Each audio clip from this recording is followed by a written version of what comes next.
Hi friends, today we will be dealing with another topic, that is monoclonal antibodies. So to begin with, we have the introduction, that is what are monoclonal antibodies, then the history of monoclonal antibodies, followed by a technology which is known as hybridoma technology that is used in the production of monoclonal antibodies. Then we have the nomenclature of monoclonal antibodies, that is how these monoclonal antibodies are named. Further, we have certain applications of monoclonal antibodies, then a list of marketed formulations, as always we have in our presentations, followed by advances in monoclonal antibodies. That is how these monoclonal antibodies are further advanced so as to have a more humanized monoclonal antibodies. So now what are monoclonal antibodies? Mono is single and clonal is clone. That means the antibodies which are made from a single clone. In other words, we can say monoclonal antibodies, they refer to monospecific antibodies that are made from identical immune cells. These are known as monoclonal since they are monovalent and they bind only to a single antigenic epitope, and we can say they are epitope specific. So next we have is the history of monoclonal antibodies. Now this basic idea of monoclonal antibodies was first of all put forth by Paul Ehrlich and Ilya Mechnikov. These two scientists, they received Nobel Prize for their idea in 1908. Now further in 1970s, B-cell cancer multiple myeloma was known, and it was observed that these B cells, they produce a single type of antibody. In further studies in 1975, these B cells and myeloma cells, they were successfully fused with each other to give hybridoma type of cells. These hybridoma type of cells were further screened and was further found that they produce a single type of monoclonal antibody, and which was proved by the clonal selection theory. And by 1988, n number of techniques were discovered to humanize the monoclonal antibodies. So next we have is hybridoma technology. So now what is hybridoma technology, that we will have a look on. So hybridoma technology is the one which is used in production of monoclonal antibodies. So now it is referred to as hybridoma since there is a formation of hybrid between a B cell and a myeloma cell. So now to begin with the production, firstly since all these antibodies, these are raised in mouse, first of all the animal should be immunized. So the very first step herein is there is immunization of the animal for the production of antibodies. And whenever the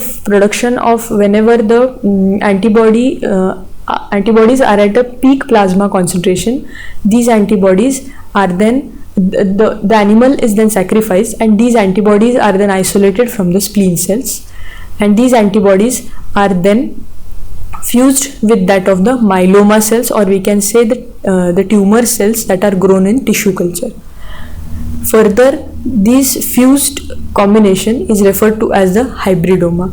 Further, this hybridoma is screened for the production of antibodies. These antibody producing hybridomas are then cloned and monoclonal antibodies are then produced. Now next is selection of monoclonal antibodies, that is how these monoclonal antibodies are selected, or rather we can say how they are screened. So now monoclonal antibodies are typically produced from the fusion of myeloma cells with that of the B lymphocytes. So now in human cells, there is production of nucleotides by two pathways. Firstly, it is salvage pathway and the de novo pathway. These two pathways are responsible for the production of nucleotides.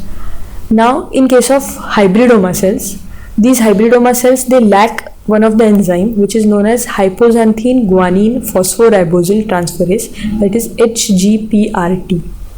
This enzyme is involved in the salvage pathway in the production of nucleotides. Since hybridoma cells lack this enzyme, there is no further proceeding of the salvage pathway, and hence there is no production of these nucleotides and there is no replication of these cells. Further there is another pathway, that is the de novo pathway. In de novo pathway, there is one enzyme involved, that is dihydrofolate reductase enzyme.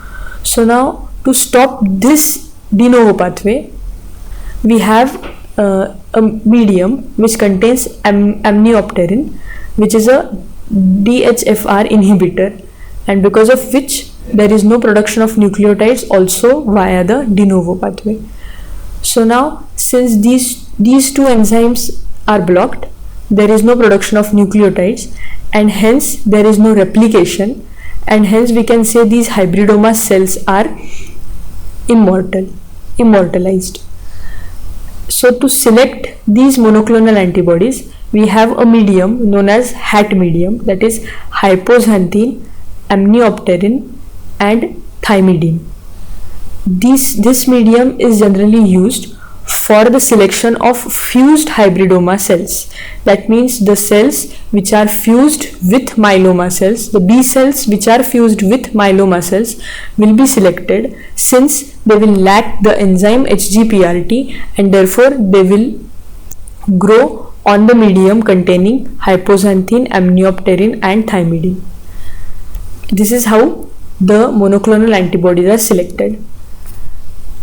The next figure shows us the same. Firstly, the antigen is injected into the mouse, then further the spleen cells are isolated. These spleen cells, since they bear the antibody, these spleen cells then are further fused with the myeloma cells. This fusion is then cultured in a HAT medium. Now test each of this culture supernatant is tested for the antibodies. Now each positive culture is then further cloned. Now the supernatant of this antibodies is again tested, and there is expansion for the positive clones, and these positive clones are further propagated either in vitro or in vivo, and then these clones are then used for harvesting the monoclonal antibodies. Now next we have is the nomenclature of monoclonal antibodies, that is how they are named. Now as per the WHO and United States adopted names, both they refer the same thing. So now how these monoclonal antibodies are named.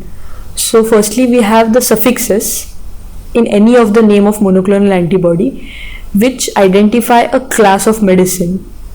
So all monoclonal antibodies, they end with a suffix, that is MAB, which is referred to as MAB. Now there are different infixes which are used depending upon the structure and the function of that medicine. Now the infix preceding MAB denotes the animal origin of the antibody. Like for example, if we have infix O, then we say that it is from the mouse origin, or if we have infix U, then we can say it is from the human origin. Now the infix preceding the source of the antibody is referred to as its target.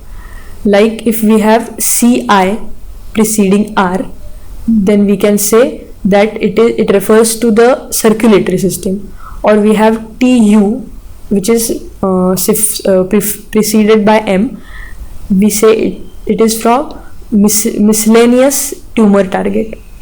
So finally the prefix carries no special meaning and it is unique for each medicine. Like we have apixaban, a commonly used medication to prevent platelets from clumping together. So herein we can break down the name of this antibody. We have AB, which is the very first prefix, which has no special meaning and it is unique for this antibody. Then we have CI, which refers to the circulatory system. Then we have XI, which refers to the human origin, and finally we have an infix which is MAB.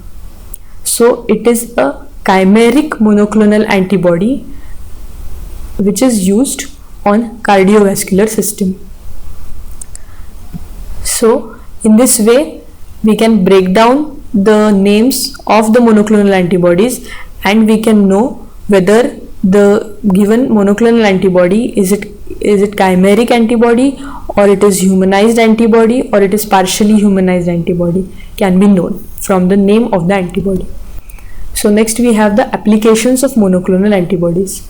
So monoclonal antibodies are used for Western blot and dot blot analysis. Further, we can say that they are used in immunohistochemistry, which detects antigens that are fixed in the tissue sections. Then they are also used in as therapeutic molecules, like in cancer we have LM2zumab, then cetuximab, etc. These kind of antibodies. Further, in autoimmune diseases we have daclizumab, basiliximab, etc. Now these applications are not limited. There are n number of monoclonal antibodies applications, and also further few advances in the monoclonal antibodies have even increased the number of applications of monoclonal antibodies. So next we have a small list of marketed formulations.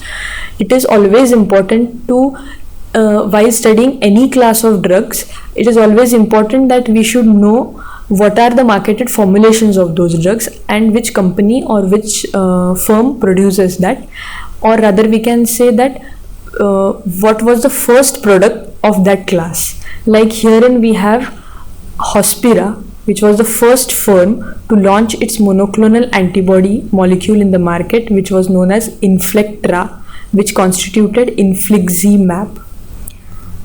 Now next, advances in monoclonal antibodies.